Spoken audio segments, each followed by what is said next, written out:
Well, guys, I think I should start things off by addressing the elephant in the room. I know that when a guy like me gets on stage, an audience gets tense. You get nervous, maybe even paranoid. But I'm here to quell that now. I want you guys to remain calm and rest assured. Because we had a skinny white guy meeting before the show, we decided there weren't going to be any school shootings tonight. Not a single. Am I right, sir? Right? You were there, right? Cool. Yeah, not a single one. You guys are cool. I'm glad you're on board with that. I get a lot of flack for telling jokes like that. People think I hate kids or something. And I don't think that's a fair assessment of me. I mean, honestly, I'm really great with kids. So much so that I started watching one on weekends.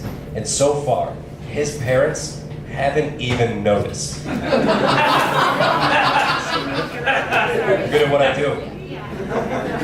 I think it comes from a really strong family upbringing. My mother was always very hard on me. She would say things like, "Brandon, do you want to end up like your father?" And that always resonated with me. She says it to me to this very day.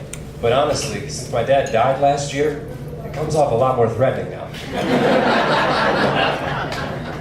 I'll never forget when my parents told me I was adopted. They were really cool about the whole thing. They said, "Look, even though you're not biologically ours, your real parents never paid the ransom, so you'll probably never see them again." It did explain why my sister was always the favorite, you know. She never appreciated my parents properly. And despite that, they went out and bought her a brand new car for her 16th birthday. I mean, really, a brand new car. Do they have any idea how irresponsible that is with my inheritance? Absurd. My parents were really cool, though. I mean, they brought my sister and I into this world, and now we're really close. I remember as a kid, I would always wait until my sister fell asleep at night to take her hand and put it in a glass of warm water in the hopes that the taser would work more efficiently. It does. It does. I tried things like that with my cousins, but I think it really affected them long term. I don't know, you guys tell me. I have a cousin who went out and bought a 5-bedroom house, but we all think he bit off more than he could chew. Because last weekend he burned that entire house to the ground, all for the insurance money, on his wife and kids. It was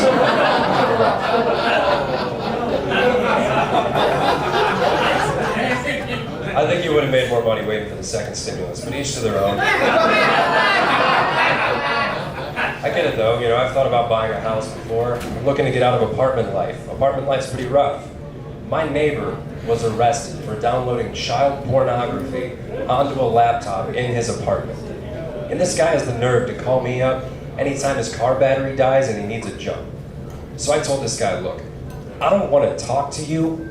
I don't even want to see you until I get my laptop back."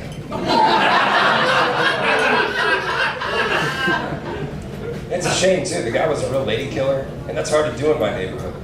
You see, my friend went out and bought a motorcycle, and he's constantly bragging to me about how much it gets him laid. And I'm the jealous type. I want to be the cool, edgy guy. So I did what any reasonable person would do. I went out and bought a gun. Yeah. See, now I'm the cool, edgy guy. I'm dripping with women, and it's all because of this brand new free motorcycle I just got. You guys thought that was going to be a rape joke. That turned out to be a perfectly clean robbery joke. In that case, you don't know me very well at all. I very much respect women. You see, I read a really alarming statistic about women. I read a statistic that said 1 in 4 women have been sexually assaulted at some point in their life. 1 in 4. So you mean to tell me that in any room full of 20 random women, 15 haven't met me yet? It's ridiculous. Now, if I've thrown you guys off with any of this dark stuff, go to hell. Well, let me bring you back with a little bit of sympathy here. I did have a loved one pass away. I had a loved one pass away as they held my hand. And they say that teaches you something. Well, for me, it did. It taught me that small parts really weren't meant for children under the age of 3. Oh, what are you guys mad about? I'm the one that couldn't finish his Lego Batmobile.